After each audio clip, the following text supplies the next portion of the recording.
Willow's green eyes softened. "Oh, Amy, I'm sorry. I had no idea you were interested in a job. I filled the event planner job yesterday. Honestly, I thought you were—" "No, I'm not marrying Grady." She balled her hands into fists. "Everybody needs to get that in their heads, okay?" Willow took a step forward. "Are you all right?" Yeah, I'm good. But I need a job," she said on a shaky sigh, as a tear escaped from her right eye. She turned her back on Willow, forcing herself to walk slowly toward the door, breathing normally, even though her pulse had taken off like a runaway jet engine.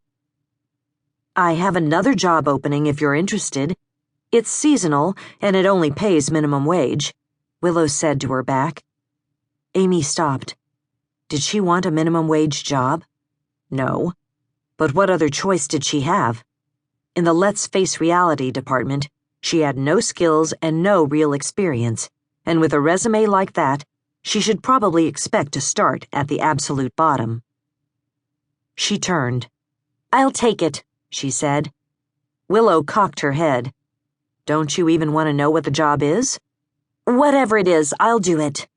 "It's on the grounds crew. We need extra hands in the summertime to keep up with the gardening chores and setups for weddings and other events. It's a lot of physical labor. You up for that?" Amy nodded.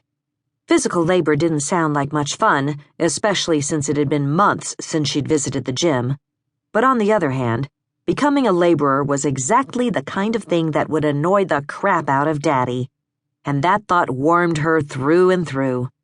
He'd be so sorry he locked her out of the house, drained her bank account, and left her with only enough money to buy Eggs Benedict at the Red Fern. "Okay," Willow said with a nod. "The job is yours.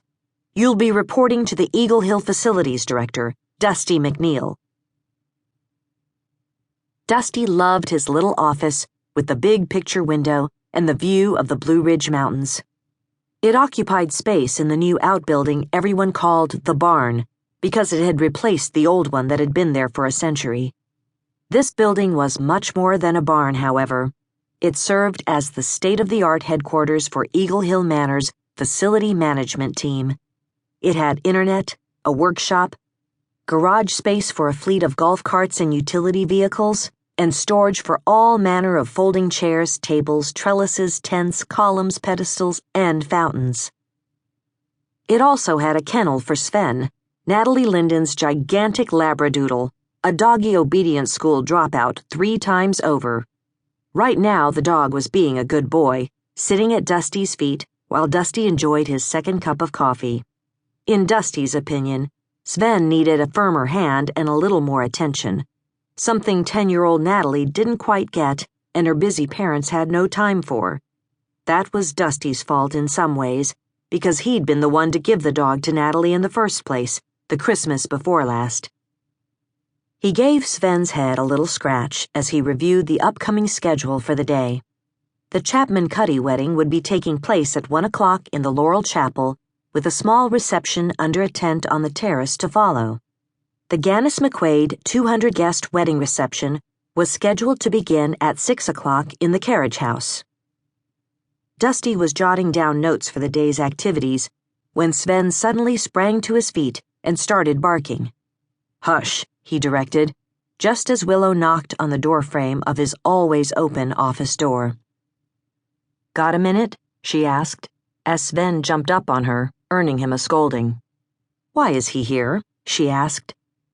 "Because he gets lonely when Natalie's at school. He keeps me company in the mornings, and I return the favor." Willow gave him the evil eye. "Maybe you should have kept him instead of giving him to Natalie."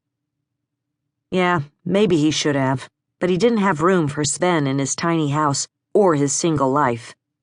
"What's up?" he asked, ignoring the jibe. Willow strolled into the office without answering his question, and that's when Dusty noticed Amy Lyndon hovering in the doorway, eyeing Sven like he was one of those dire wolves from Game of Thrones. Why was Amy here, and why had she been having breakfast at dark 30 at Gracie's?